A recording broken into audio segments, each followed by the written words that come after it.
On not walking. In March of this year I found myself unable to walk thanks to a bout of coronavirus that turned chronic. Unable to walk isn't quite true. I can get to the back garden and lie among the lockdown daisies, or make a minor walk to the recycling bins over the road. I want to walk around the block. I've done this 6 times and had as many relapses, waking in the night, muscles aching, panting, exhausted. A dump bin of wasted days. That's what coronavirus does to a vulnerable immune system. Thousands of people have lost walking. Their world feels strange. Thousands more have lived with constrained walking for years. Their knowledge is an untapped resource. If you can walk half a mile, places connect. If you can walk 100 yards, then that's it. The measure of our pace changes our world. The rhythm of our walk sets our clock. We begin as toddlers who toddle, and then, after a longish walk, decline into dawdlers who dawdle. Our ability to walk should diminish slowly, according to patterns of aging. I became a dawderer at 21. In the summer I was dancing to Sister Sledge. By autumn I could only walk a short way, and the lag, as I call it, resulted in days of agony. Lag isn't the stiffness a hiker feels after a day on the hill. For someone with ME or chronic coronavirus, the onset of exhaustion is delayed, and relapses extend for days or weeks. Lactic acid sits on the muscles like beads of mustard the body can't flush. It feels as if irons are attached to your legs. The tiredness isn't sleepy. There's nothing passive about pain except your posture. Rest, real rest, only happens when pain is quieted. My fall was a classic post-viral collapse following a season of glandular fever. In my 20s, my pain cycle lasted 5 days, with the third being the worst. I used to count back and try to guess which event had been responsible. Detached from its cause, the pain is perplexing, like being on the receiving end of an irrational outburst of anger. What is the disease? Dementor? Figure of self-hate? Punishment? Curse? No, only a vibration of molecules gone awry. Expect little good, accept losses. Remap your world. Adapt to limits stoically.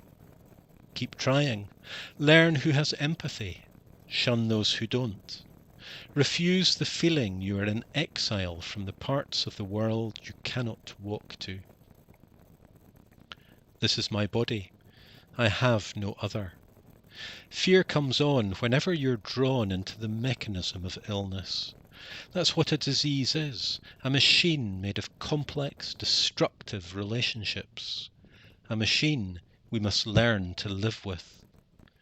This new coronavirus sets a cryptic mechanism cascading in a chain of 30,000 A, T, G, or C letters, delivering havoc throughout the immune system, leaving some unaffected, mangling others' lungs, killing some. People who have come off ventilators are walking, very slowly, back into a new world. Many will need months of rehabilitation. To find yourself in a landscape unable to walk is to feel the body exposed. The routes paths follow matter.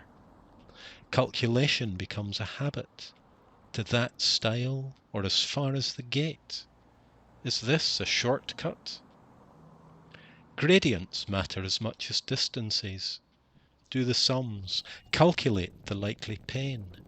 Can you afford to pay the debt that will fall due? The mechanism of pain becomes the thing you most wish to avoid. Pain adds significance to the kindness of others. Blessings on the lover who rubs aching legs with oil.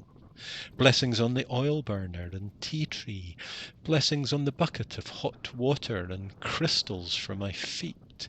Blessings on pillows between the knees. Blessings on some sunshine to lie in. Blessings on a cup of tea. Sort of blessings on a cold bath. For the pain-constrained walker, limits aren't precise. The effect of a walk depends on how a person is on the day. Learn to walk with a body that's lost its rhythm. Experience formulates a rough and ready regimen. The mind forms imaginary lines. Far enough, too far, far too far. How the land strikes the legs differs when illness or age bear upon us. It isn't easy to account for slopes and how they use different muscles, or the effects of heat, cold and damp.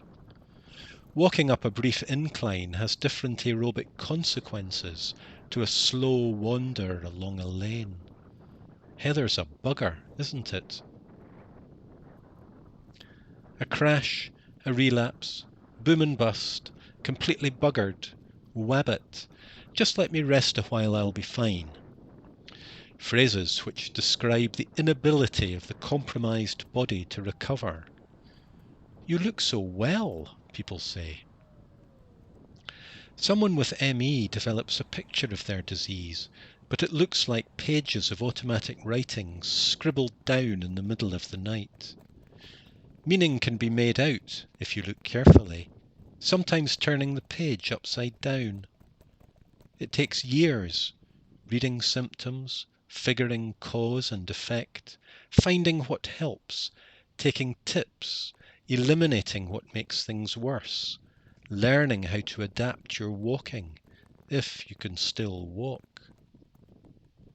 There are moments when pain diverts the mind. This disease is making me a better person?